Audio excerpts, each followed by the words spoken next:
ન દંભના પાખંડ વાત કરીશું, હૃદય નીચોવીને સત્ય જેવું છે એવું આજે વાત કરવાનો પ્રયાસ કરીશ. સૂરજ દેવતા હમણાં જ આવ્યા છે ક્ષિતિજ ઉપર, અને એમનો મીઠો મીઠો ફૂલ ગુલાબી ઠંડીવાળો જે પ્રકાશ હોય એ સૂર્ય સ્નાન કરી રહ્યો છું. ચીના જેવી બંધ આંખો લઈને વિડીયો શૂટ કરી રહ્યો છું. પણ પછી ખેતરમાં કામમાં જઈએ અને વચ્ચે એટલા બધા લોકો આવી જાય, કોઈ ચા મૂકી દે અને એટલા બધા વિઘ્નો આવે કે વિડીયો શૂટ કરવો સંભવ નથી બનતો. એટલે ઓછો, પણ આમ તો હું જ્યાં ઊભો છું ત્યાંથી મને નથી લાગતું કે ઓછો પ્રકાશ છે, તો ઓછા પ્રકાશમાં પણ થોડો વિડીયો શૂટ કરી લઉં. પણ આ વિડીયો જરૂર તમારી અંદર એક અલગ પ્રકારનો પ્રકાશ કરશે, જાગૃતતાનો.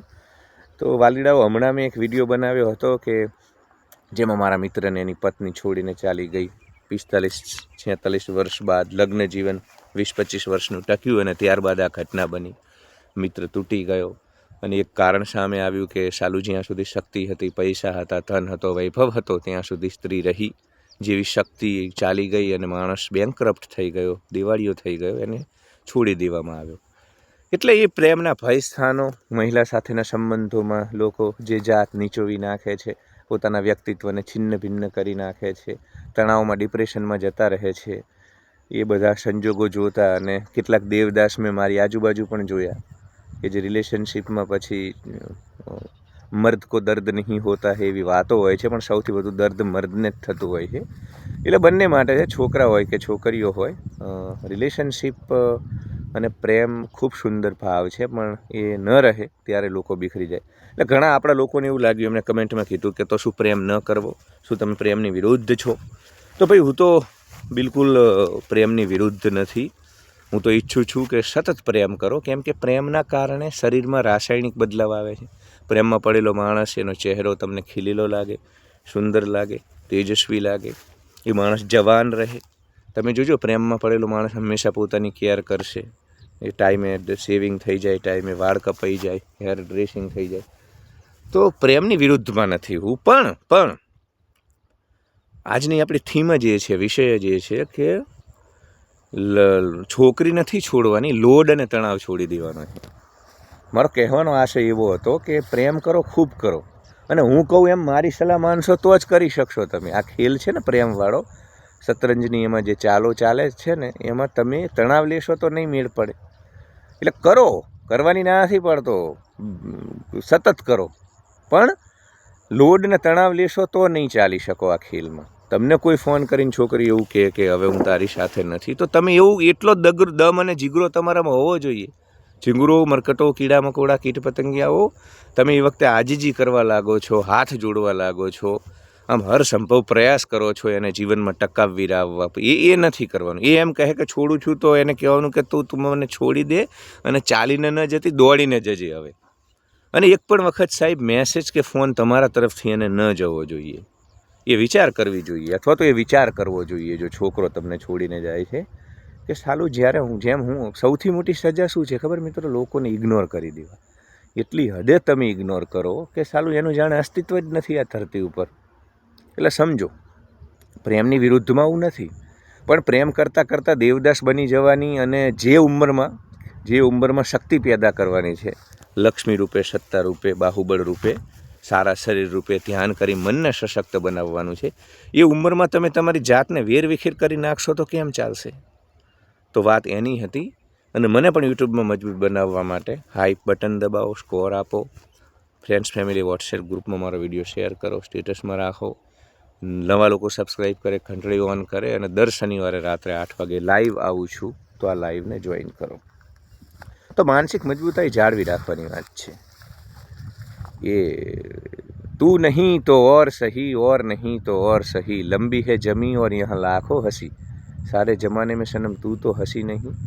એટલે તું કહેવત નથી, તું નહીં તો તારી બેન, તું નહીં તો તારો ભાઈ. આ પૃથ્વી પર 850 કરોડ મનુષ્ય છે, એમાં 300 કરોડ ઉપર મહિલાઓ છે, 400 કરોડ ઉપર પુરુષો. તો તારામાં દમ હશે, કીડા મકોડા કે કીટ પતંગી તારામાં. અને ઘણા લોકો પડો તમે વાત કરો છો, પણ કઈ રીતે મારી જાતને સંભાળું? હું તો એને બહુ જ પ્રેમ કરતી હતી, બહુ જ પ્રેમ કરતો હતો, મને ચારે બાજુ એ જ દેખાય છે, મારી અંદર જાણે શરીર છે પણ હું તો જીવતી લાશ જેવો બની ગયો છું. તો સાલા કીડા મકોડા, તારી અંદર જ્યાં સુધી પ્રેમ કરવાની તાકાત છે, તું પ્રેમ કરી શકે છે, પ્રેમનું તત્વ છે, તો એ નહીં તો મતલબ તારામાં દમ હશે તો કોઈ આવશે. ભાઈ પૃથ્વીરાજમાં દમ હતો જ સંયુક્તા માતાએ કહેણ મોકલાવ્યું કે કિલ્લામાં આવી લઈ જા. કૃષ્ણ ભગવાનમાં દમ હતો તો માતા રૂક્ષ્મણીએ કહ્યું છે અરુણાચલ પ્રદેશથી કે આવો લઈ જાઓ, પ્રેમ પત્ર લખ્યો દુનિયાનો પહેલો. એટલે તું તારા ઉપર ભાઈ તને પોતાની જાતને મજબૂત બનાવ. તું ચંદ્રગુપ્ત હશું, તું પૃથ્વીરાજ હશું, તો તને કોઈ લાઈન લાગવાની છે. ગુલટાનો તું કહીશ કે સારું આ 2-3 ભલે હવે છોડીને જતી રહેતી હોય, એટલી બધી તારી પાછળ લાઈન લાગશે કે 2-4 આમ તેમ આખી પાછી થાય તો તને રાહત જેવું લાગશે કે સારું ઠીક છે, ચલો હવે આ બેની તો સમય બહુ મારે નહીં આપવો પડે.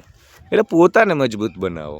છોકરીઓને કે સંસારને, પરિવારને, સમાજને, કોઈને કમજોર માણસો પસંદ નથી. રોદણા રોવાવાળા, અને ભારતમાં ખાસ કરીને બધા વધારે આવા કીડા મકોડાઓ જોવા મળે છે. અહીંયા કરવાવાળા, રોદડા રોવાવાળા.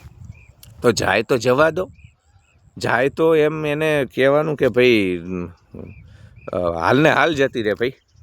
અને એ પણ સાલી આશ્ચર્યમાં પડી જવી જોઈએ કે સાલું આ એ જ માણસ છે જે મને પગચંપી કરતો હતો, કરગરતો હતો, આખો દાડો બકુ ચકુ દીકું કરતો હતો, તારા વગર તો શૂન્ય. મતલબ એના ચક્રાવે ચડી જાય, તમે ચક્રાવે ચડી જાઓ છો.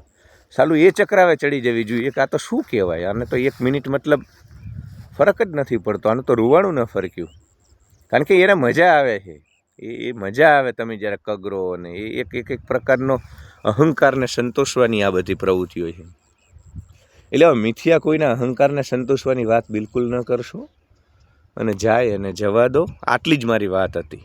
અને આવો એટીટ્યૂડ રાખશો ને કે જાય અને જવા દો, રે અને રહેવા દો, તો તમે લાંબો સમય ટકશો આ ખેલમાં. કેમ કે આ ખેલ છે ને પ્રેમનો, એ વાળ ખીરવી નાખે એવો છે, માણસને ડિપ્રેશનમાં લઈ જાય એવો છે. જો બહુ એની અંદર સેન્સિટિવ અતિ સંવેદનશીલ થઈ અને તમે આ ખેલનો હિસ્સો બનશો ને તો લાંબુ આમાં ખેંચી નહીં શકો. અને પ્રેમથી ખરેખર ચહેરા ઉપર તાજગી આવવી જોઈએ, એના બદલે કરચલીઓ પડી જશે ને આંખે કુંડાળા પડી જશે. ઘણી બધી છોકરીઓ પણ ટોક્સિક હોય છે, છોકરાઓ ટોક્સિક હોય જે તમને દબાવી દે અને બહુ માનસિક તાણ આપે ને ઇમોશનલ બહુ ડ્રામાઓ હોય ને આમ ને તે તો જવાબ ન આપ્યો ને, એટલે બહુ સીધા સાદા ચીકણા ચૂપણા થઈ અને સંસ્કારી ને હિંસાવાદી, આદર્શવાદી, પંચ સંપ્રદાયના કીડા મકોડા જેવા થઈ અને પ્રેમ કરવા જશો. આ તો યાર મર્દોનો ખેલ છે, આ તો દબંગ લોકોનો ખેલ છે. એટલે હું એમ કહેતો હતો કે દબંગાઈ બરકરાર રાખો, કોઈની પાછળ કરગરશો નહીં. અને સાહેબ છોડીને ગયા પછી ખબરદાર જો એક મેસેજ કે કોલ કર્યો છે તો તારા ફોનના લિસ્ટની અંદર એનો નંબર ન હોવો જોઈએ. આટલું જ મારું કહેવાનું હતું. અને તારી અંદર પ્રેમ છે, પ્રેમનો સાગર છે, તો બીજી મળી જશે. આ જગતમાં સાચા પ્રેમની કદર કરવાવાળા લોકો ઓછા પણ નથી. એટલે થોડાક દિવસ થશે કષ્ટ, એની સાથેની યાદો હોય, મધુર રજનીની પળો હોય, એ પ્રેમના સંવાદો હોય, સતત 24 કલાક ચાલી લો એ સહવાસ હોય, એ હૂંફ હોય, એ બધું સમજું છું. પણ ચિંગુર મરકટ કીડા મકોડા 2025માં જે પ્રકારની વ્યવસ્થાઓ છે, ફ્રેન્ડ્સ વિથ બેનિફિટ સિચ્યુએશનશીપનો જમાનો છે. એટલે હવે એ પ્રેમ કરવાની ના નથી. 5 કરતો હોય તો 10 લોકો જોડે કરજે આખા જીવનમાં, પણ માનસિક મજબૂતાઈ પેદા કરજે, નહીં તો તારો મરો છે આ ખેલમાં. એટલું જ મારું કહેવાનું હતું. તો અમુક વખતે આખા વિડીયો જોવા, વિડીયોને એના હાર્દને સમજવાની કોશિશ કરવી. પ્રેમ તો પરમાત્મા છે. આચાર્ય રજનીશથી લઈ સોક્રેટિસ સુધીના આ જગતના મોટા મોટા બધા દાર્શનિકોએ પ્રેમને તો કેટલું બધું મહત્ત્વ આપ્યું છે. તો હું કઈ રીતે પ્રેમની વિરુદ્ધ હોઈ શકું? પણ એ બધું કરતાં કરતાં પેલો ભૂવો ધૂણે પણ પાઘડીનું તો ધ્યાન રાખે. એટલે આ પ્રેમની અંદર આ પાઘડી એ છે જે માનસિક સ્થિરતા તમે બરકરાર રાખો. સલમાન ખાનની જેમ પછી તડપ કે ઇસ દિલ સે આહ નિકલતી રહી, ખુદ કો સજા દી પ્યાર કી એસા ક્યાં ગુનાહ કિયા કે લૂટ ગયે હમ લૂટ ગયે. આવું નથી મને પસંદ. તારે એ છોડીને જાય ને તો તારે શું ગાવાનું ખબર છે? આમ એકદમ પેલું યસ બોસનું ગીત છે ને કે ભાઈ, કે બીજું કોઈ પણ એ પ્રકારનું ગીત હોય જેમાં હીરો એકદમ દબંગ હોય, ભોકાલવાળો હોય, એ પ્રકારનું ગીત. આવું તડપ કે આવું બધું દેવદાસ જેવું નથી કરવાનું ભાઈ. કોઈ હીરો યહાં, કોઈ જીરો યહાં, કોઈ ઇસ પાર હૈ, कोई उस पार है, मैं क्या करूँ तुमसे मैं क्या कहूँ, पर सच तो है दोस्तों, I am the best, I am the best, I am the best. એટલે આજે દબંગાઈ, આજે ભોકાલપણું, આજે માનસિક મજબૂતાઈ છે ને, એ બરકરાર રાખીને બધું કરવાનું છે. તો love you all. Like, share and subscribe વાલીડાઓ.